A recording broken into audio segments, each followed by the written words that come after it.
ગાંધીધામ મહાનગરપાલિકા દ્વારા મૃત ગૌવંશને સમાધિ આપવાનો નિર્ણય લેવાયો। મળતી માહિતી મુજબ ગાંધીધામ નગરપાલિકાના કોન્ટ્રાક્ટર દ્વારા ગૌમાંસ વેચાતું હતું અને એના ઉપર ફરિયાદ થયા બાદ ગાંધીધામ મહાનગરપાલિકા દ્વારા લેવાયો ખૂબ સારો નિર્ણય। ગૌવંશને પૂર્વ કાપીને ચામડું અને હાડકાં કાઢવામાં આવતા હતા।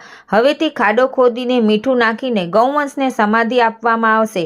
આ નિર્ણય ખૂબ સારો અને સનાતનને છાજે એવો છે, જેથી કરીને રાજબા નારણભા ગઢવી, સનાતન શ્રી રામ સંગઠન તથા અખિલ ભારતીય નવયુગ સંસ્થા દ્વારા ગાંધીધામ મહાનગરપાલિકાના કમિશનર મિતેશ પંડ્યા, નાયબ કમિશનર મેહુલ દેસાઈ અને સંજયકુમાર રામાનુજ તથા સેનેટરી ઓફિસર કરણભાઈ મહેશ્વરીનો ખૂબ ખૂબ આભાર વ્યક્ત કરવામાં આવ્યો હતો।